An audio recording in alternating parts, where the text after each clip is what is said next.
For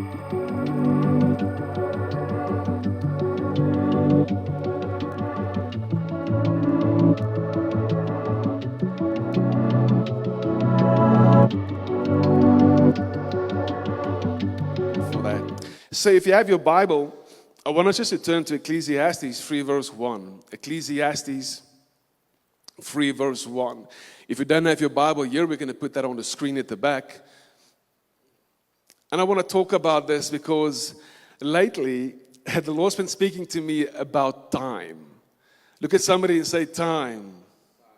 Time. We so many use the word, hey, ek het nie tyd gehad nie, or I did not have time to do this or to do that. And if you want to get me upset quickly, is that when you had to do something, and I remember even in our business and our company, I said, there are nights that I will work until 3 o'clock. I never like when people say, I didn't have time to do that or time to do this. And I always say that time is one of the most important things I believe that we have. The Bible says, do not worry about tomorrow. You don't know what tomorrow brings. And none of us exactly know how much time we have on this earth. And the reason why I sometimes get upset if somebody say, I didn't have enough time. I didn't have time to do this or time to do that. And even myself, I myself don't want to say, oh, I didn't have time to do that. It's all about management. So it all comes down to how do you manage your time. And I said earlier, there were times where I had to work until 3 o'clock at night and then get up again at 6 o'clock, do invoices and do this when I had the other company. So it's important to manage your time. None of us know how much time we have. You know, I pray that we all have a lot of time for many years, but we don't know. We don't always know how much time we have. And so we use those sayings, we use those sentences, and even when you speak to people and you talk about a situation, many of us say, I don't have time for that anymore. How many of you have ever said that? I don't have time for that anymore. I don't have time for these problems anymore. I don't have time for this or for that. So we use time and we speak about time and we try and explain how we feel and we use time. Are you all with me? How many of you have ever said, we have to make more time for each other? We've done that. So we use the word time in so many different sentences. And I've been thinking about that this whole week, you know, and it's been really busy, you know, for us. We've been moving. I don't know how many trips we had to drive with a trailer. We had a truck as well. He had to drive twice. There were so many things we had to move and change and get in place. And it feels like you can't sleep because you're thinking about everything. You're scared you're going to miss something. And so we've had a very busy week. And you can feel in this, when you're so caught up in your time with what you have to do and get it done, you know, we sometimes forget about other things. And then after 3 or 4 days, you think, oh man, I need to make time for this. I need to make time for that. And so I understand that time is almost like a commodity that we have, because there's only 2 things you can spend. It is time and it is money. Only 2 things you can spend. It's time and money. And how many of you can remember, a couple of weeks ago, I shared a story with you that a very clever professor sat with a man in his office, and the professor thought he's gonna do a test. And the man was complaining about money and about funds the whole time. And so the professor looked at him and he said, sir, if I give you R1 million, and then you can spend that money in 1 day. Sorry, just give me 1 second. Once again, time. And he said, if I can give you R1 million for a day, but if I give it to you, you can spend all the money, but the next morning you're not going to wake up. You're going to pass away. So I will give you R1 million, but you won't wake up tomorrow morning. How many of you will take the R1 million? R1 million. Okay. If I give you R1 billion, how many of you will take the R1 billion, but you won't wake up tomorrow morning? Anybody? Nobody? Okay, so what you're telling me is that just so that you can wake up tomorrow morning means more to you than R1 billion. $1 billion. Let's make it $1 trillion. Who'll set it for $1 trillion? Nobody. Nobody will say, give me that money.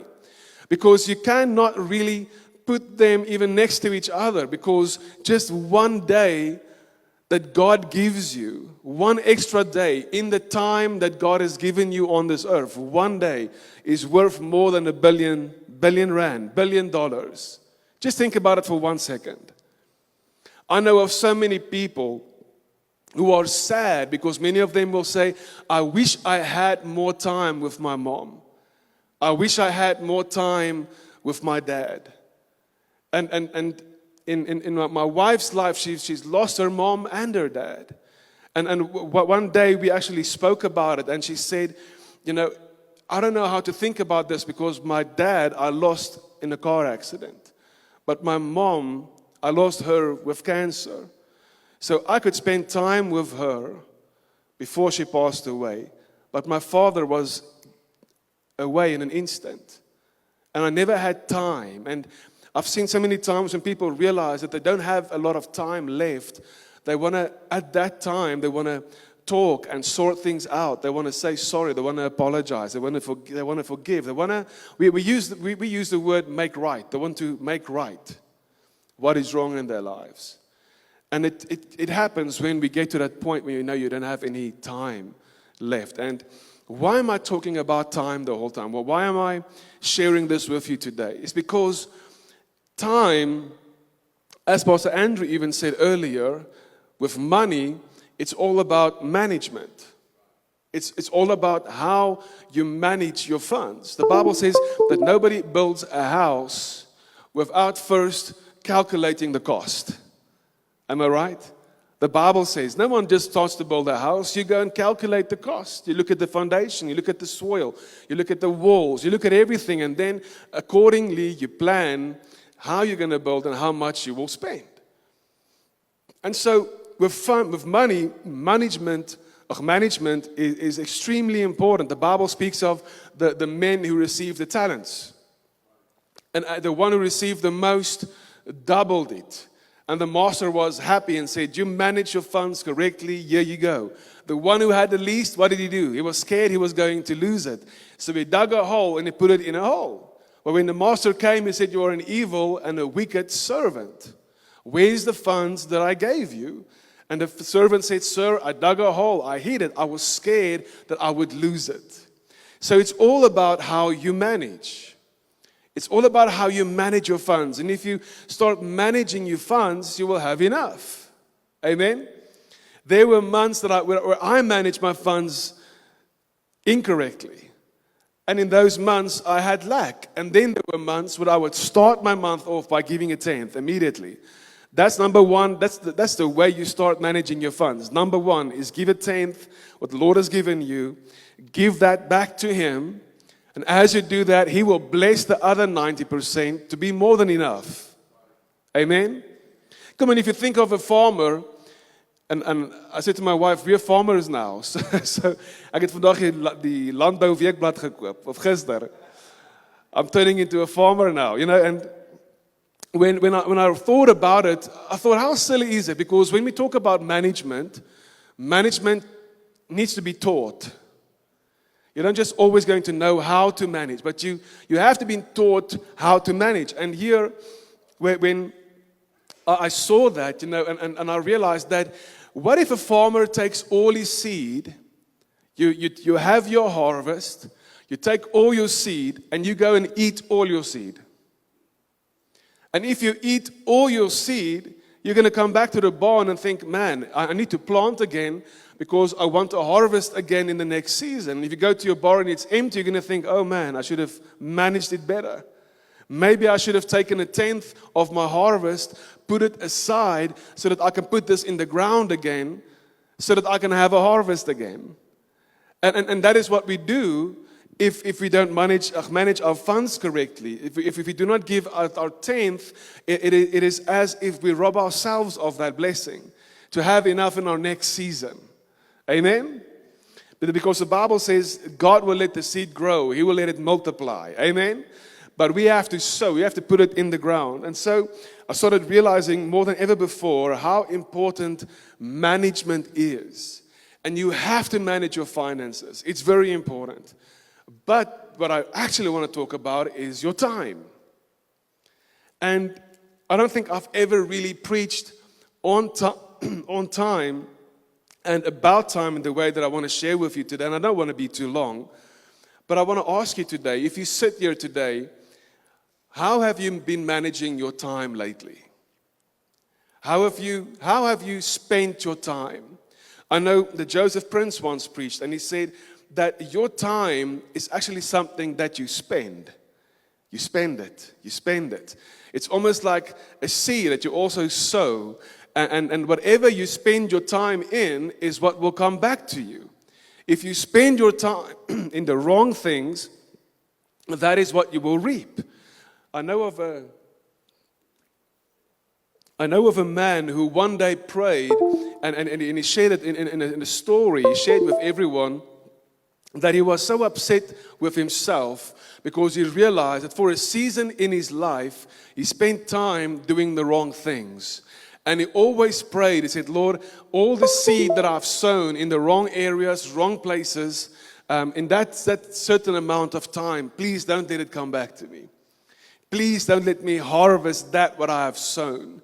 And so he kept on praying that prayer. And then one day the Lord spoke to him and he said, when you gave your life to me, I made sure that wherever you have spent your wrong time, that I would cancel that out and give you new time. And he explained time in that way. And for me, it was such a blessing. But there are so many scriptures. If we could go to Acts 3, verse 21. Acts 3, verse 21. And so I have so many friends, and many of them, what they will tell me is, Jamon, time for me is the most important thing. I've spoken to men who have all the funds they need for the rest of their lives. They don't have to go and work again. But when they sit at home, they say they feel, I want to do something. And they feel time is passing by. And time is more valuable than money. And now you've used your whole life, the time that you've had on so far, you have worked so hard, and you have spent time in a company or a business. Maybe you liked it, maybe you didn't. So somebody maybe had to work, there was no other way. And so you have spent all your time to then go and resign one day, of om te gaan aftree. And then you've worked so hard to get there, just so that you can spend some time and rest. And so the Bible always tells us that we are not working for rest. We are working from a place of rest. Amen. The first day that God gave them, that the Sunday, is actually the first day. It's the first day that you have to start. So you start in a day of rest. You rest before you start. Many of us work to rest. Are you all with me? But you should work from a place of rest. That's what makes the difference. And so let's quickly read it. It says, Acts 3 verse 21, whom heaven must receive. So here the Bible says that you must receive Jesus, whom heaven must receive and retain until the time. Look at somebody, say time. Until the time for the complete restoration of all that God spoke by the mouth of all his holy prophets for ages past, from the most ancient time in the memory of man. So here the Bible tells us that there is a specific time. There is a time that we are pressing forward to. And we are moving to that time. And what is the goal? What is that plan? Until the complete and perfect time. God's goal and plan is to restore everything. So when I ask you today, how are you managing your time? Because a time will come where God will restore everything through Jesus. That time will come. But what are we doing with our time? If we manage and spend our time better, will it come sooner? I know a man once said to me, I know that God is in tomorrow, He is in today, He is in yesterday at the same time. And I said, yes, because God is not bound to time. God created time And in time, He created years. In time, He created seasons. In time, there was day and night, hours, minutes, seconds, milliseconds. So God doesn't live in time. He created time for us. Are you all with me? He created seasons for us. God is in your tomorrow. He is in today, and He is in your yesterday. He is at the day when you might leave to heaven right now, and He's at the same time at the day when you were born. Are you all with me? Can I explain it to you that way? So God's not bound by time. God is in your end right now and in your beginning right now at the same time. You all understand? So God is supernatural. He's omnipotent. He's all present. He's everywhere all the time. He's in all things. So when we read these scriptures, we realize that God is not moved or shocked when something bad happens in our lives or when we go through something. He knows all things. So the next question that came to me once was a man saying, but if God then knows everything, if He knows what I'm going to do tomorrow and the day after, then I'm like a robot. Then God knows everything, so I can just continue to do whatever I want. I said, no. Just because the weatherman knows that it's going to rain tomorrow doesn't mean they make it rain. Are you all with me? Just because they can have the weather forecast and say, hey, for the next week, it's about to rain. It doesn't mean that they make it rain just because they know it's going to rain. And so God doesn't let you do anything or force you to do anything like a robot. We have the power of free will, but God knows. He's all-knowing. And so there's many questions people ask about this and about time. Why did God allow this then? Why did God allow that then? It's because time is given to us, and we need to manage our time. And I've heard people say, I don't have time anymore for that problem. It's because you feel you've invested into something that doesn't bring in a return. I don't have time for that anymore. Are you all with me? And so we are bound to time. So God created time, put us in time, and every now and again, God will come from eternity or from the spiritual realm, which is eternal. He will every now and again intervene in our time. And I believe Jesus didn't have enough time to ride on the boat to the other side, so He just walked on water. Are you all with me? So every now and again, Jesus would do the supernatural because He was subjected to time. Because He was in a body. Amen? He also had to eat. He also had to walk. He also had to comb His hair, comb His beard. Also had to dress just like us. So God sent His Son that was in the eternal realm, sent Him into time. And even Jesus was then bound to time. Jesus was on the cross for 3 days. Specifically, not on the cross for 3 days, but in the grave for 3 days after they took Him down the cross. So 3 days. The Bible here speaks of Noah and in the ark. They were in that ark for how long? 40 days. The Israelites were in the desert for 40 years. So there's a lot of three things we're going to look at. And here we can go to Hezekiah, and Hezekiah was actually at the end of his time. And the Bible says that Elijah went in and said, Hezekiah, the Lord says you are about to pass away, get your house in order. The next moment the Bible says Hezekiah turned around and looked to the wall and he started weeping and he prayed to God and he asked the Lord, please, Lord, remember me. You all remember the story? And the Bible says that the Lord once again then spoke to Elijah. And the Lord said, go back to Hezekiah and tell him I'm going to add, it was 15 years to his life. And the next moment, now just imagine, because we always have the opinion that God will never change His mind. But there's a couple of places in the Bible where God actually did change His mind. A couple of times. And we have to understand that God is not going to change His promises. But when God gives you a word, or when He speaks to you, it might come that He will change His mind. And so here, Elijah had to listen to the Lord. Just imagine if, I always think about it this way, that Hezekiah prayed after the Lord spoke to Elijah and said, go and tell Hezekiah he's going to pass away. Hezekiah turns around, like I said earlier, he prayed. He said, God, please don't. I don't want to die now. Now, as Elijah was walking out of the palace, here God came again and said, Elijah, no, wait. Go back. Just imagine if Elijah said, Satan, I bind you. God already spoke to me. I will not listen to you. You're not going to change my mind. God spoke and I have to listen. Just imagine if something like that happened.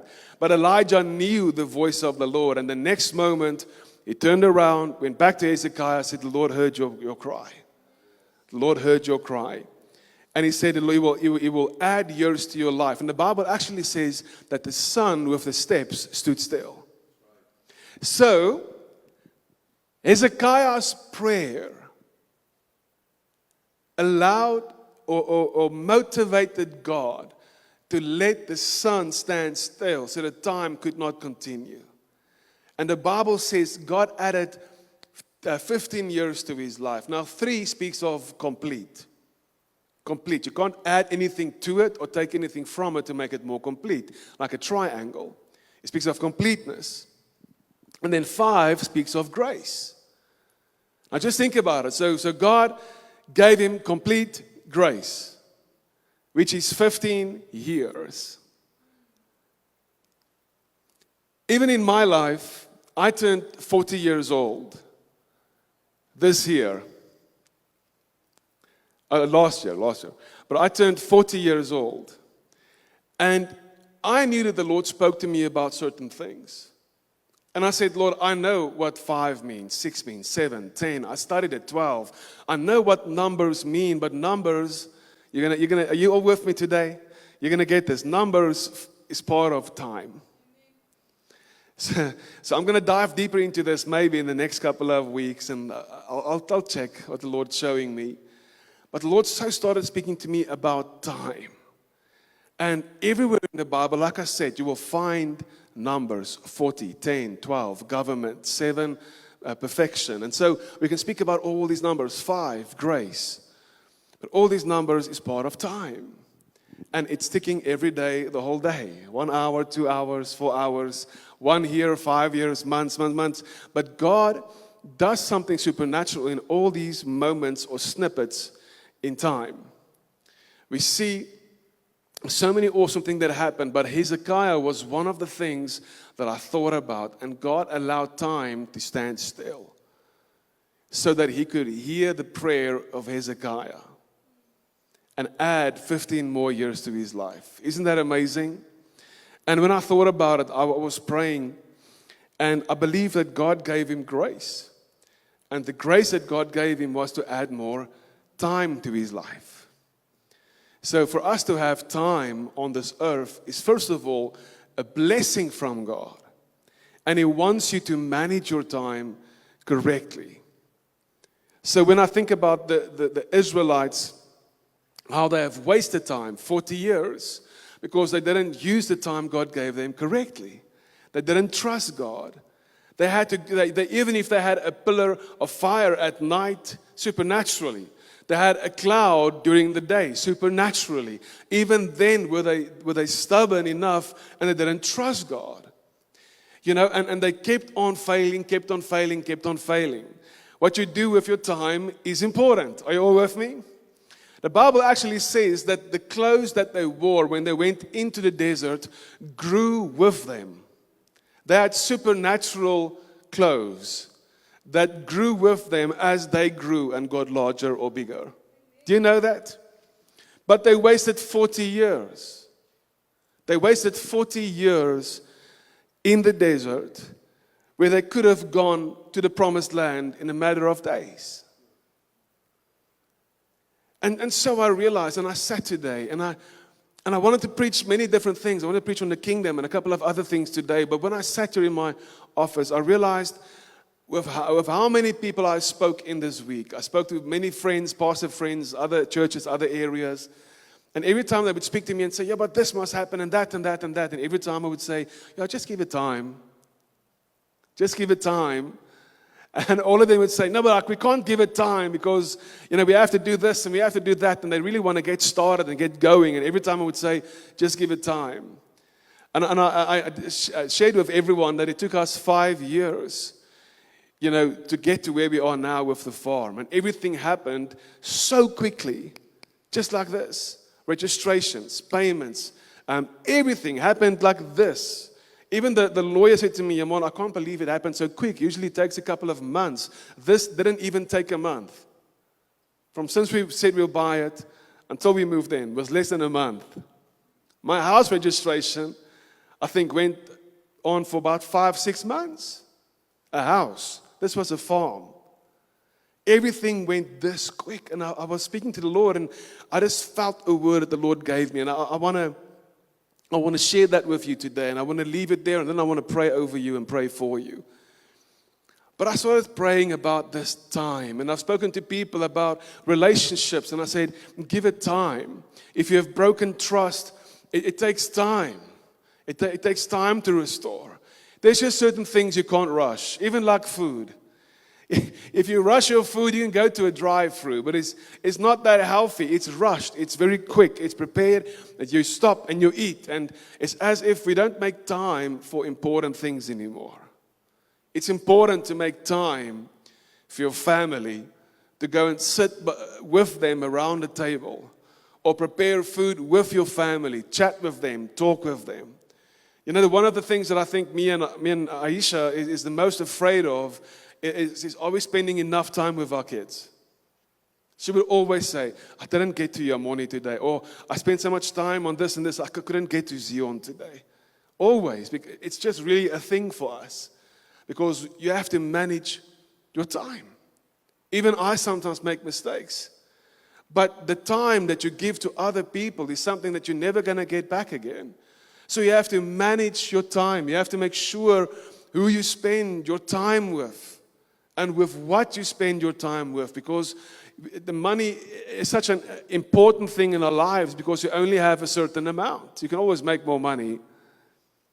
You can always make more money, but you don't always have more time. And that's why I always say it's so important to make sure every day when you wake up is that your life is right with yourself, with the Lord, and other people. Because there's no time to waste. Are you all with me? There's no time to waste. You can't waste your time in unnecessary things, useless things. You can't. Because your time is what you have been given. And it's so important to use it correctly. So it says here, the appointed time is coming where God will restore everything, make everything whole. We should spend our time as well to restore things. Are you all with me? Because that is what God wants. Quickly go back to Ecclesiastes. I skipped it. Ecclesiastes 3 verse 1. Ecclesiastes 3 verse 1. Just want to quickly read it to you. To everything there is a season and a time. So, time consists of seasons, generations. And so, in time, God has put everything together. So, for everything, there is a time, there is a season. It says, for every matter or purpose under heaven. Verse 2.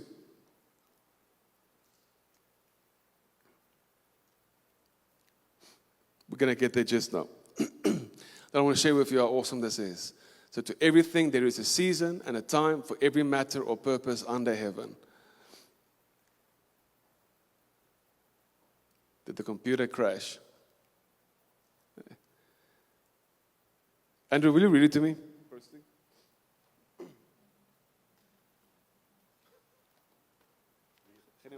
Translate. Okay. To everything there is a season and a time for every matter or purpose under heaven. A time to be born, a time to die, a time to plant, a time to pluck up what is planted, a time to kill, a time to heal, a time to break down, a time to build, and a time to build up. Thanks. Amen. So as he read just now, we realize that there is a time for everything. A time for everything under heaven. So a time to live, time to die, a time to be happy, a time to mourn, a time to hurt, a time to heal. Because that's what we experience on this earth. And many of these things that we experience aren't things we asked for. Many things are unfair. Many things came our way as destruction.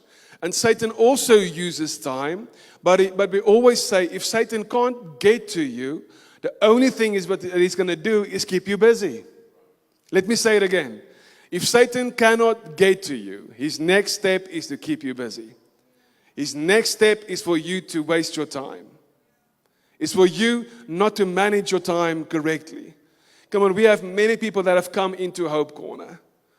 And when we speak to them and when we talk to them and find out, because there's many different people with different problems, different things they've gone through.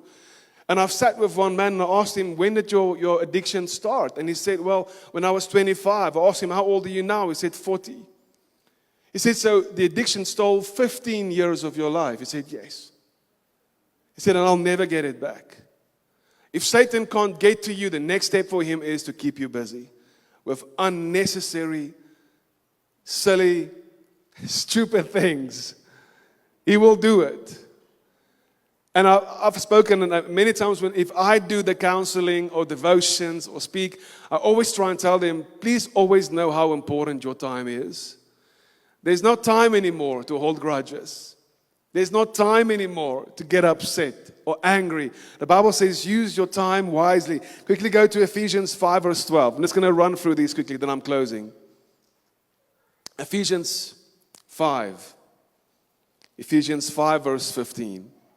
I don't know, could we get the computer fixed? Did it restart?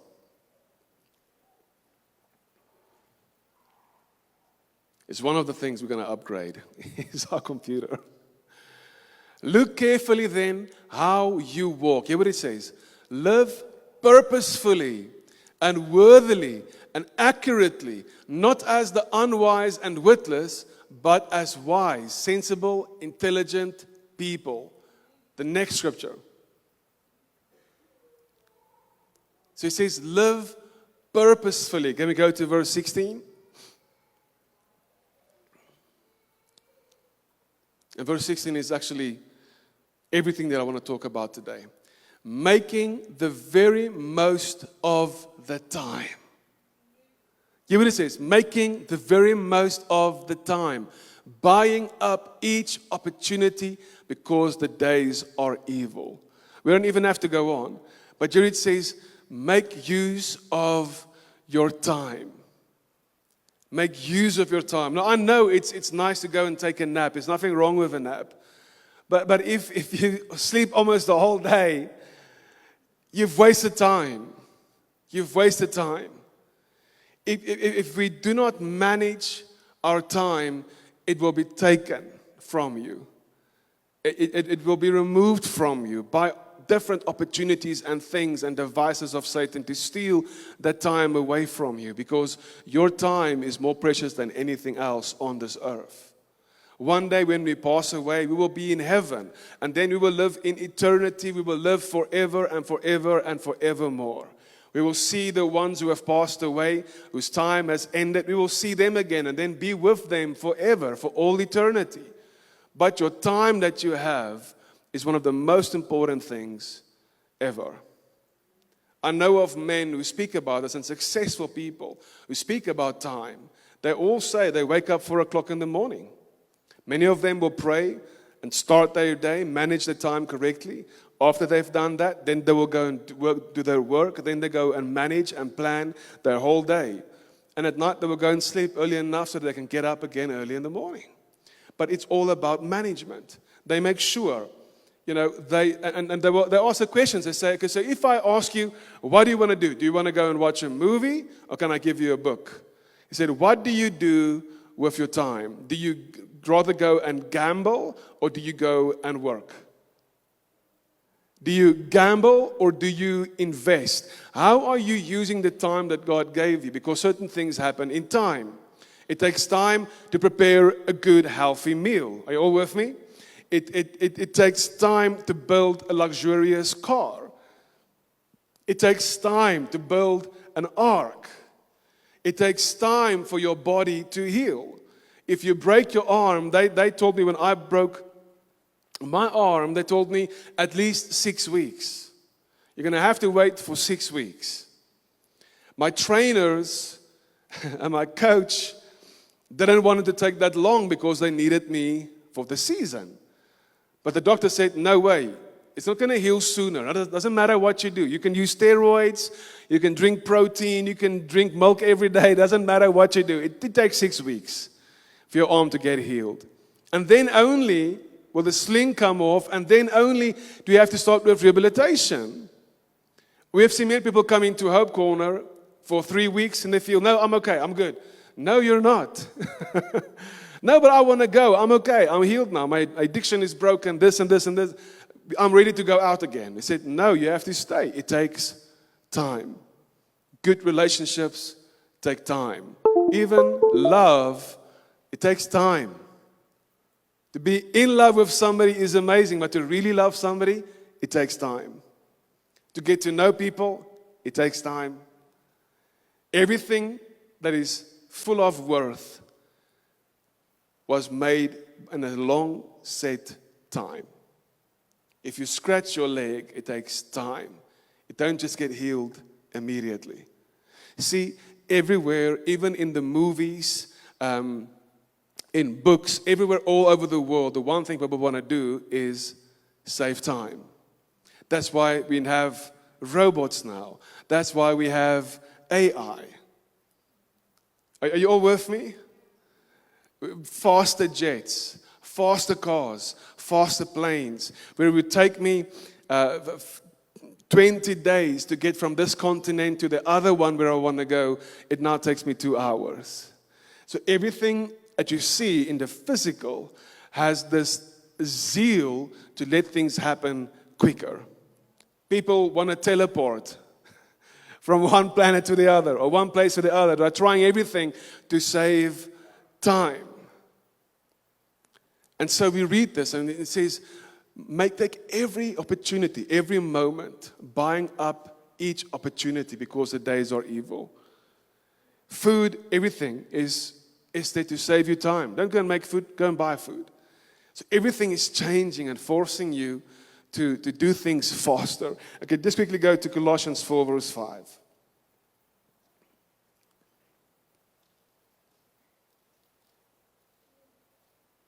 Then I'm going to close with Psalm 3 verse 21. Colossians 4 verse 5. It says, a time to cast away stones and a time to gather stones together. A time to embrace and a time to refrain from embracing. Is that? Yeah, that's still. Yeah, Colossians 4 verse 5. Sorry guys, Colossenses 4 verse 5.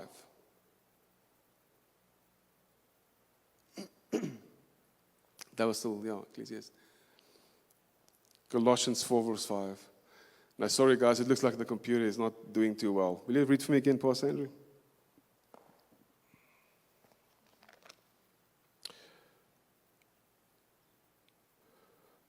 Behave yourselves wisely, living prudently and with discretion in your relations with those of the outside world, the non-Christians, making the very most of the time and seizing, buying it up, the opportunity. Amen. Do you see once again, it says, even for those people who do not serve God, even for them, make the best use of your time. Now, I have no idea why I felt in my heart that the Lord spoke to me to speak about time today, because there's so many other things that I can speak about. But I think if we don't talk about our time and how we manage our time, I think your time will slip away. And before you realize, you've wasted 15 years of your life. How much time have we used up not forgiving people?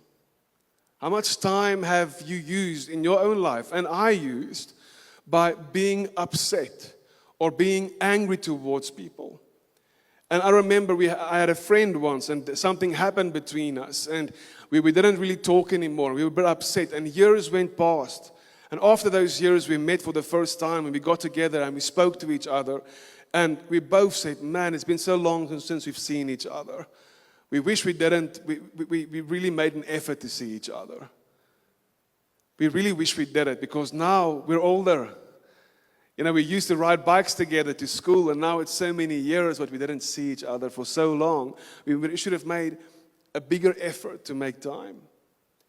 And when people ask me, you're busy, Pastor Amon, but do you have time for this? I always say, you make time. I make time. We have to do it. And even myself, this last couple of weeks has been so busy, day and night, but you have to make time. Sometimes you have to put everything aside. And if you felt like you haven't seen your son or your daughter, make the time. Buy out the opportunity. Go and sit alone with them. Make sure you have had time. Amen?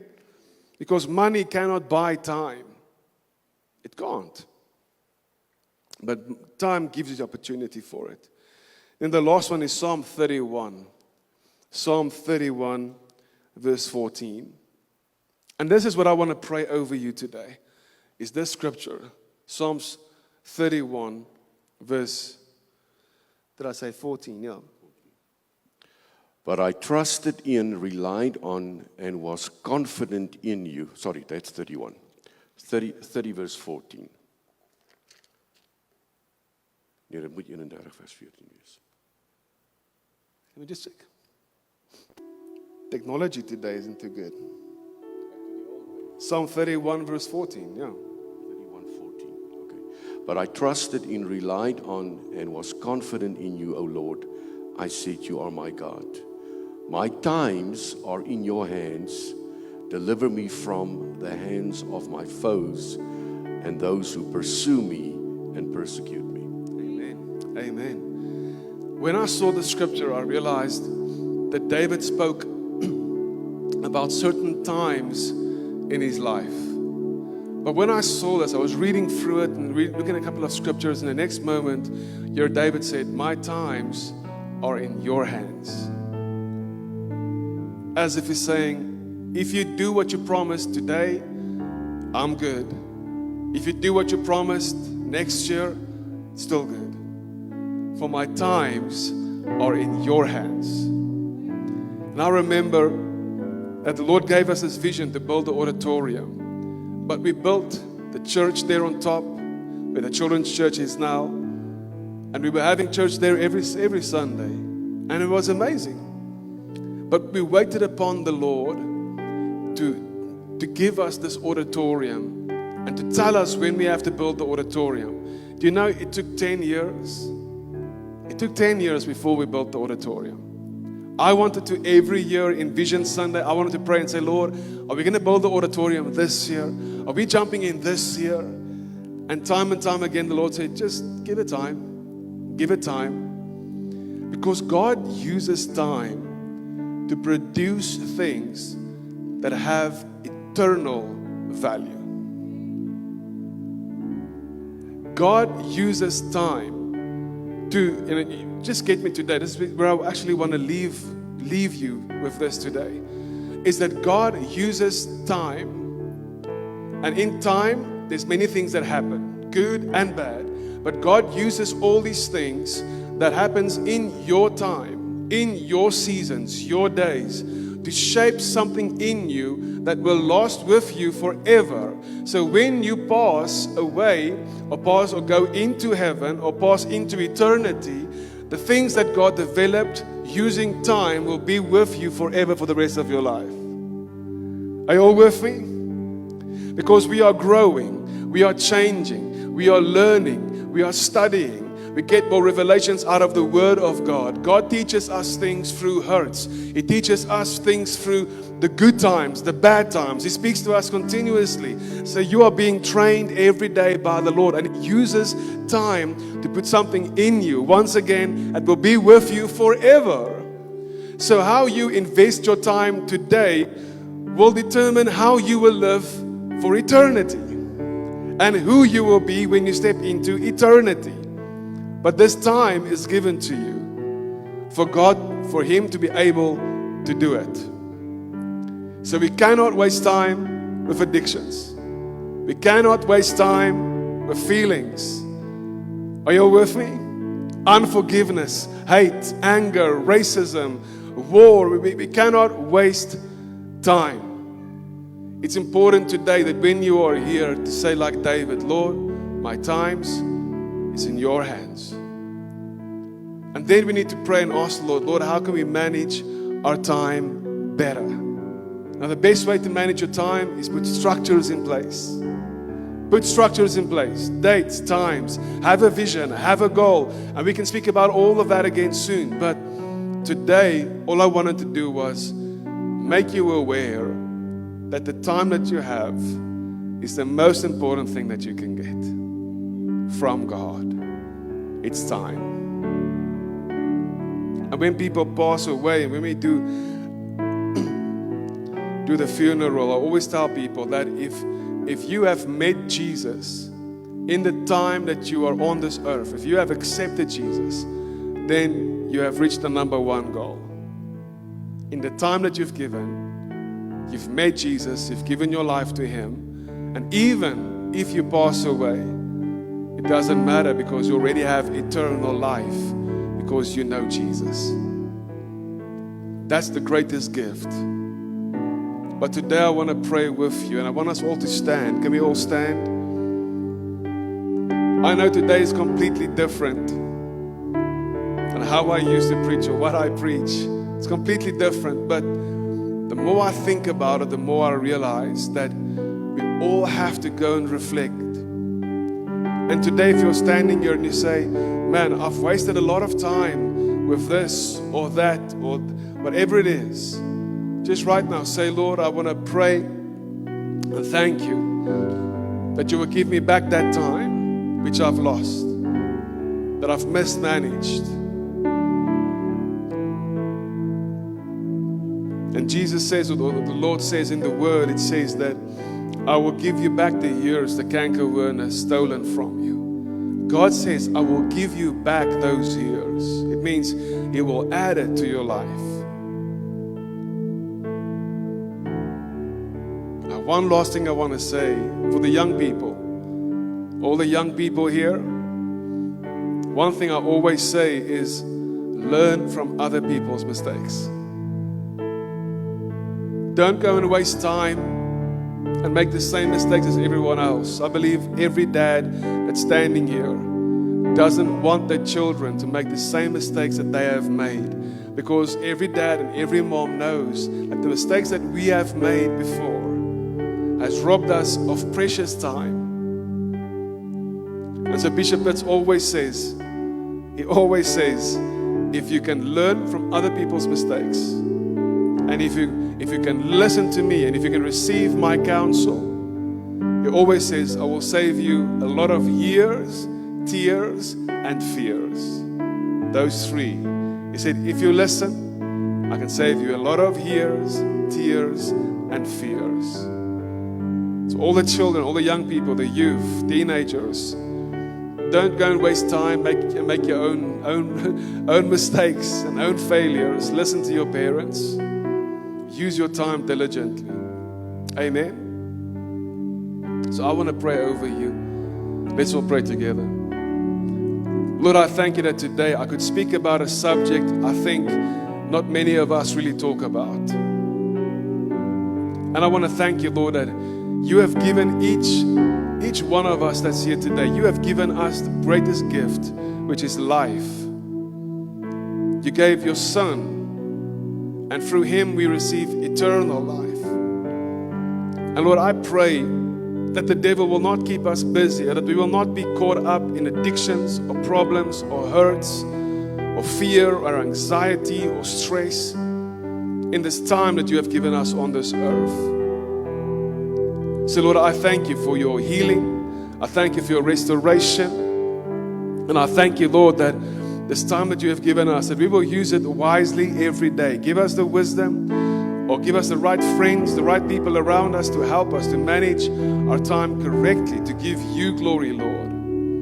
And I thank you for the times that we have left. As we always say, may your years that's on the way be better than the ones that's behind you. That the best time of your life is still ahead of you. And Lord, we pray that over everyone today. And I pray, Lord, if there's people here today who have lost precious time in their lives, I pray for them today. And I thank you, Lord, that you will restore to them the years that's been stolen. Restore to them the time that they have been robbed with. And I pray, Lord, that you will bless them abundantly in the mighty name of Jesus. Help us to spend our time wisely. In the mighty name of Jesus. Amen and amen. Amen. Yes, let's give the Lord a hand.